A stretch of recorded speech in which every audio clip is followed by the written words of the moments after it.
আসসালামু আলাইকুম সবাইকে। আশা করি সবাই ভালো আছেন। সবাইকে স্বাগত জানাচ্ছি আজকের লেসনে।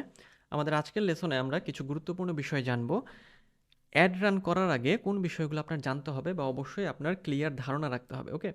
সো চলুন আমরা জেনে আসি আমরা যখন অ্যাড রান করব তার আগে আমাদের কোন বিষয়গুলো রেডি রাখতে হবে। এর আগের লেসনে আমরা অ্যাড কপি সম্পর্কে জেনেছিলাম।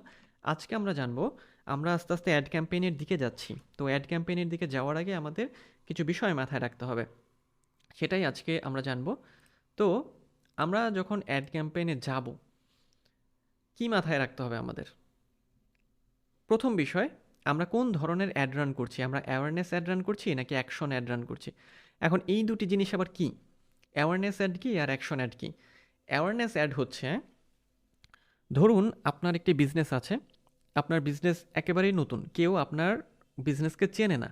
সেক্ষেত্রে আপনার প্রথমে অ্যাওয়ারনেস অ্যাডে যেতে হবে, মানে আপনাকে সচেতনতা তৈরি করতে হবে, মানে মানুষকে জানাতে হবে, অ্যাওয়্যার করতে হবে আপনার পেজ সম্পর্কে। অর্থাৎ আপনাকে অ্যাওয়ারনেস অ্যাড রান করতে হবে। এখন আপনি যদি শুরুতেই অ্যাকশন অ্যাড রান করেন, অ্যাকশন অ্যাড মানে হচ্ছে আপনি কাউকে অ্যাড রান করেই বলছেন যে আমার এই যে আমার ব্র্যান্ড বা আমার যে প্রোডাক্ট আছে এই প্রোডাক্ট তুমি কেনো।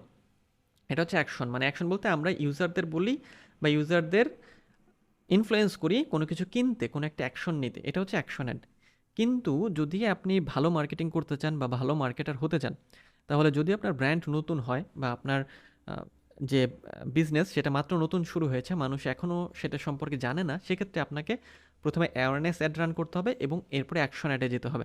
অর্থাৎ আপনাকে লেয়ার্ড অ্যাড রান করতে হবে। লেয়ার্ড অ্যাড বলতে যে প্রথমে আপনি কিছুদিন অ্যাওয়ারনেস অ্যাড রান করবেন, এরপরে কিছুদিন আপনি অ্যাকশন অ্যাডে যাবেন, তারপরে আবার অ্যাওয়ারনেস অ্যাড রান করবেন, তারপরে আবার অ্যাকশন অ্যাডে যাবেন।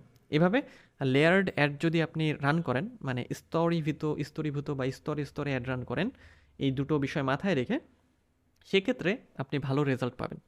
তো অ্যাওয়ারনেস অ্যাডে আমরা কি করব? অ্যাওয়ারনেস অ্যাডে আমরা জাস্ট যেটা করব যে আমরা অডিয়েন্স বা ইউজারকে কোনো কিছু অ্যাকশন নিতে বলবো না, মানে শপ নাও বা বুক নাও এগুলো করতে বলবো না বা এগুলো কল টু অ্যাকশন দেবো না। আমরা জাস্ট কি করব, লার্ন মোর ব্যবহার করব কল টু অ্যাকশন হিসেবে, যে আমাদের ব্র্যান্ড সম্পর্কে জানুন আপনি। অর্থাৎ একটা পরিচিতি আমরা তৈরি করব। ওকে? এরপরে আমরা অ্যাকশন অ্যাডে যাব। অ্যাকশন অ্যাডে যখন আমরা যাব তখন আমরা কি করব, শপ নাও বা পারচেস নাও এরকম টাইপের কিছু আমরা দেব। যেমন দেখেন এখানে আমি যদি দেখাই, এখানে আমরা একটু দেখি, আপনারা দেখবেন যে এখানে কিছু লার্ন মোর আছে, এখানে তারপর কিছু স্বপ্নাও আছে, এরকম কিছু বেশ কিছু পোস্ট তারা আছে, চাইলে এগুলো থেকেও তারা অ্যাড কিন্তু রান করতে পারে। ওকে? সো আমরা কি করব তাহলে, এই বিষয়টা আমাদের মাথায় রাখতে হবে। আমরা নতুন বিজনেস শুরু করে আমরা কি করতে পারবো না, সরাসরি অ্যাকশনে যেতে পারবো না।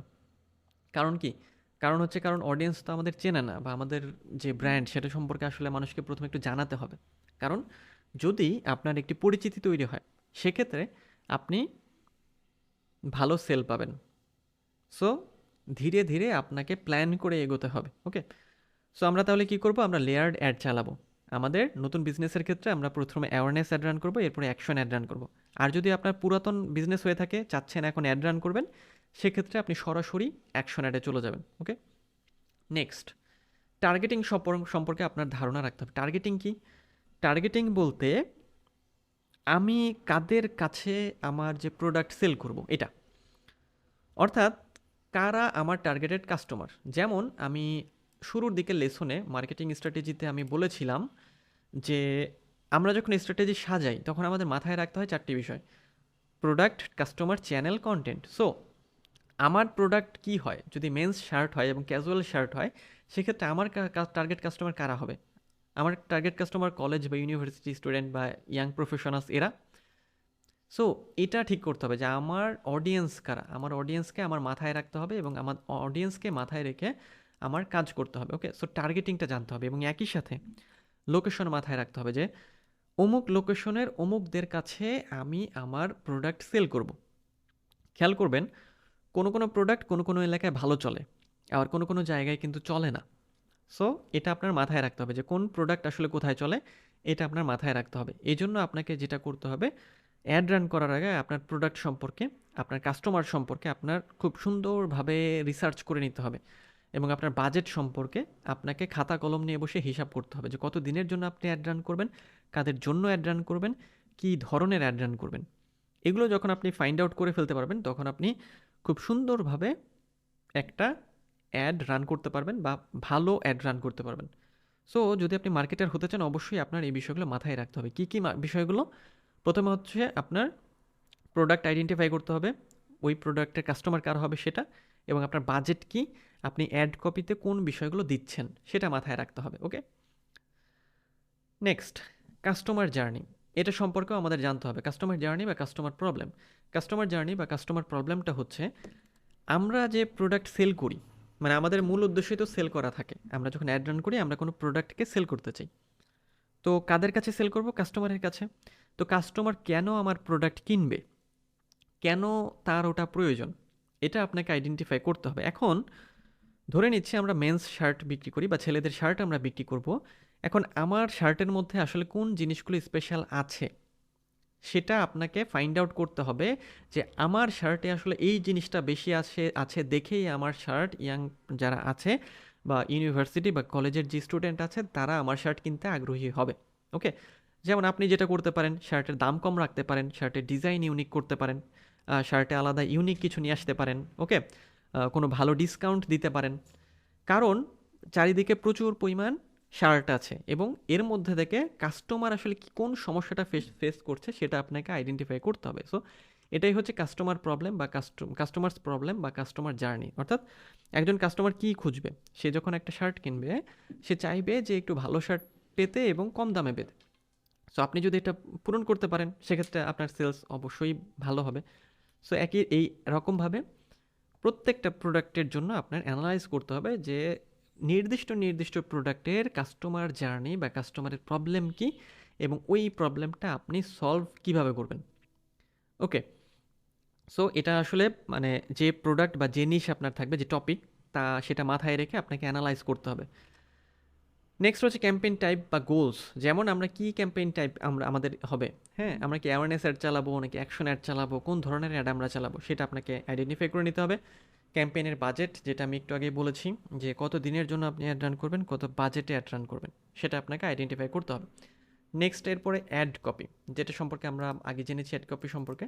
সো অ্যাড কপিতে আপনার কী কী থাকবে, কোন জিনিসগুলো আপনি দিতে চাচ্ছেন সেটাও আপনাকে রেডি করে নিতে হবে। ওকে, বাজেটের কথা আমরা বলেছি। বাজেটের ক্ষেত্রে সর্বনিম্ন $30 আপনি রাখবেন, বা সর্বনিম্ন $30 ফেসবুক থেকে সাজেস্টেড অ্যাড রান করার জন্য, এবং সর্বনিম্ন 4 দিন আপনাকে অ্যাড রান করলে ফেসবুকই সাজেস্ট করে আপনি একটা বেটার রেজাল্ট পাবেন। কারণ ফেসবুকের অ্যালগোরিদম সিস্টেম যেটা হয়, যে আপনি যখন অ্যাড তৈরি করে দেন, ফেসবুকের অ্যালগোরিদম সিস্টেমে সেটা বুঝতে বা অ্যানালাইজ করে সেটাকে সঠিক ইউজারের সামনে নিতেও কিছুটা সময় লাগে। সো আপনি যখন করবেন সব কিছু প্ল্যান করে কিছুটা টাইম হাতে নিয়ে অ্যাড রান করবেন। এরপরে কাস্টম অডিয়েন্স সম্পর্কে আপনাকে জানতে হবে। কাস্টম অডিয়েন্স হচ্ছে কি? কাস্টম অডিয়েন্স হচ্ছে আপনার যে পেজ আছে বা আপনার পেজের সাথে ইন্টারঅ্যাক্ট করেছে যারা, লাইক কমেন্ট শেয়ার করেছে বা আপনার পেজকে ফলো করেছে, ওই পিপলগুলোকে কাস্টম অডিয়েন্স বলা হয়। লোকেশন সিলেক্ট করতে হবে, কোন এলাকায় আপনি অ্যাড রান করতে চান, কোন জায়গা আপনার টার্গেটেড কাস্টমার আছে। আপনি জেন্ডার সম্পর্কে মাথায় রাখবেন, যে আপনি কাদের জন্য আপনার যে প্রোডাক্ট সেল করবেন সেটা। যদি আমরা শার্ট বিক্রি করি সেক্ষেত্রে আমাদের অবশ্যই মেল হবে। আমরা যদি ফিমেল দিয়ে রাখি সেক্ষেত্রে আমাদের কিন্তু অ্যাডটা ভালো রান করবে না বা অ্যাডের রেজাল্ট খারাপ হবে। টার্গেটিং অপশন, এটা আমরা প্র্যাকটিক্যালে দেখব, 1300+ টার্গেটিং। ডেমোগ্রাফিক, কোন জায়গায় আপনি অ্যাড রান করতে চান, এটা লোকেশনের মধ্যে আপনাকে মাথায় রাখতে হবে। এরপরে ইন্টারেস্ট, যে আপনি যাদের জন্য অ্যাড রান করবেন তাদের ইন্টারেস্ট কী সেটা আপনি মাথায় রাখবেন। যেমন ফিটনেস বা এন্টারপ্রেনারশিপ বা ফ্যাশন লিটারেচার, অর্থাৎ তারা কোন বিষয়ে ইন্টারেস্টেড, আপনার অডিয়েন্সরা মানে ইউজাররা। এটা যদি আমরা মাথায় রাখি সেক্ষেত্রে আমরা তাদেরকে টার্গেটিং করব পরবর্তীতে। বিহেভিয়ারের ভিত্তিতে আমরা তাদেরকে হচ্ছে টার্গেটিং করব। ওকে, যে তারা কি করে, যেমন হচ্ছে যে ওয়েবসাইট ভিজিট করে বা র্যান্ডমলি স্ক্রল করে কিনা, এই অমুক বিষয়গুলো আর কি। এরপর কানেকশনস, যে আপনার পেজে তারা ফলো করেছে কিনা, আছে কিনা, হ্যাঁ, এই বিষয়গুলো আপনি মাথায় রাখবেন। আর অ্যাড কপি সম্পর্কে তো আমরা জানলামই। ওকে, সো এই বিষয়গুলো যদি আমরা মাথায় রাখি সেক্ষেত্রে আমরা যখন অ্যাড রান করতে যাব প্র্যাকটিক্যালি, তখন একটা ভালো রেজাল্ট আমরা পাবো। সো আমরা যদি সামারি করি তাহলে অ্যাড রান করার আগে, অ্যাড ক্যাম্পেইনে যাওয়ার আগে আপনার জানতে হবে যে আপনার লক্ষ্যটা কি, আপনি কি অ্যাওয়ারনেস অ্যাড রান করবেন নাকি অ্যাকশন অ্যাড রান করবেন, আপনার টার্গেটিং কারা, কাস্টমার জার্নিটা কি, ক্যাম্পেইনের টাইপটা কি হবে, ক্যাম্পেইন বাজেট, অ্যাড কপি কি। ওকে, একই সাথে আরও কিছু বিষয় আমরা টার্গেটিংয়ের ক্ষেত্রে ইন্টারেস্ট, বিহেভিয়ার, কানেকশন, লোকেশন এই বিষয়গুলো সম্পর্কেও আমরা জানবো। ওকে, সো আমাদের আজকের লেসন এই পর্যন্তই। আমরা পরের লেসনে অডিয়েন্স টার্গেটিং সম্পর্কে জানবো। সো দেখা হচ্ছে আপনাদের সাথে পরের লেসনে। সে পর্যন্ত সবাই ভালো থাকবেন।